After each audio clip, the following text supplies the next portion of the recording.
आज मैं आपको जिस विषय का सारांश समझाने जा रही हूँ वह है काव्य के लोक मंगल की साधना व्यवस्था। यह आचार्य रामचंद्र शुक्ल के द्वारा रचित है। लोक मंगल शब्द शुक्ल जी ने समाज दर्शन व काव्य दर्शन का केंद्र बिंदु माना है। उनके अनुसार आत्मबोध और जगत बोध के बीच ज्ञानियों ने जो गहरी खाई खोदने की कोशिश की थी, उन्होंने कोशिश तो की लेकिन भावना दोनों को एक ही मानकर चलती रही। इसी के स्वरूप द्वारा भक्तों के हृदय में भगवान के स्वरूप की प्रतिष्ठा हुई। लोक में इस स्वरूप को किसी ने राम राज्य कहा तो किसी ने आसमान की बादशाहत कहा। इसलिए आचार्य राम शुक्ल ने काव्य के दो प्रकार बताए हैं। पहला बताया है आनंद मंगल की साधना व्यवस्था, अर्थात प्रयत्न पक्ष को लेकर चलने वाले। इसके अंतर्गत जो काव्य आते हैं वो है रामायण, महाभारत, शिशुपाल वध, रामचरितमानस आदि। और दूसरा प्रकार जो उन्होंने बताया है वो है आनंद मंगल की साधना व्यवस्था, अर्थात उपभोग पक्ष को लेकर चलने वाले। इसके अंतर्गत जो काव्य आते हैं वो है गाथा सप्तशी, बिहारी सत्सई, गीत गोविंद आदि। कुछ कवि और भक्त तो आनंद मंगल के सिद्ध स्वरूप को ही लेकर सुख, सौंदर्यमय, विभूति, उल्लास, प्रेम, व्यापार आदि उपभोग पक्ष की ओर आकर्षित होते हैं। इसी प्रकार आनंद मंगल की साधना अवस्था पीड़ा, बाधा, अन्याय, अत्याचार आदि से तत्पर होती है।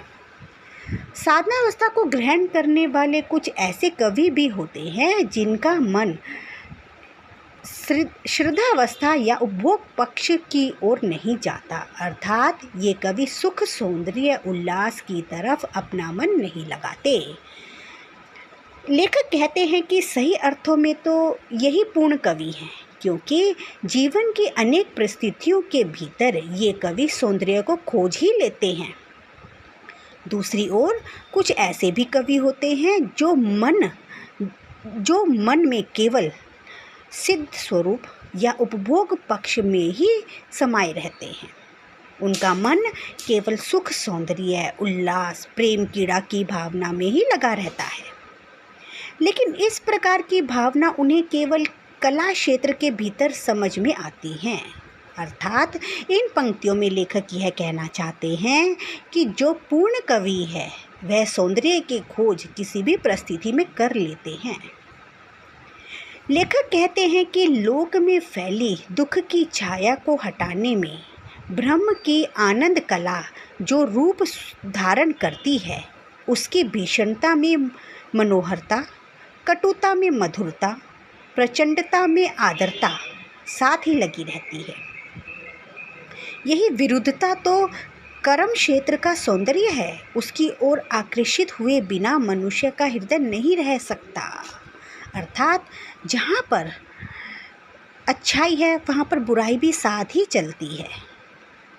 महासंत व्यास ने भी अपने जय काव्य में अधर्म के पराभाव और धर्म की जय का सौंदर्य प्रत्यक्ष किया था। लेखक के अनुसार वह व्यवस्था जिसमें लोक में मंगल का विधान होता है वही धर्म है। अधर्म को हटाने के लिए चाहे धर्म उग्र और प्रचंड हो, चाहे कोमल या मधुर हो, भगवान की आनंद कला के विकास की ओर बढ़ती हुई गति है।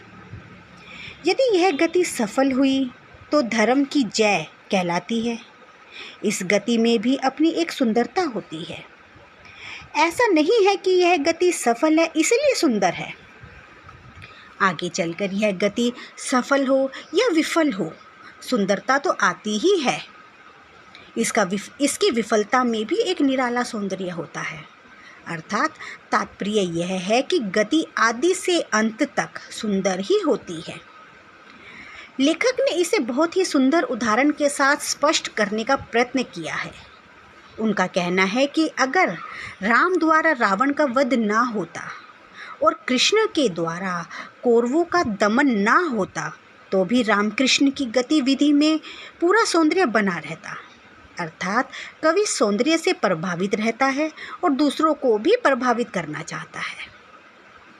लेखक के अनुसार भावों के छानबीन करने पर मंगल का विधान करने वाले दो भाव ठहरते हैं और वह हैं करुणा और प्रेम। करुणा की गति रक्षा की ओर होती है और प्रेम की गति रंजन की ओर होती है। लोक में प्रथम साध्य रहा है, रंजन का अवसर उसके पीछे आता है। इसलिए साधनावस्था काव्यों की बीज भाव करुणा ही है।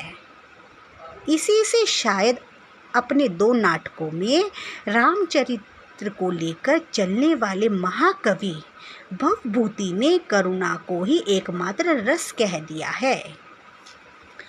इसलिए लोक के प्रति करुणा जब सफल हो जाती है, लोक जब पीड़ा और विघ्न बाधा से मुक्त हो जाता है, तब राम राज्य में जाकर लोक के प्रति प्रेम तथा सुख का विधान मिलता है।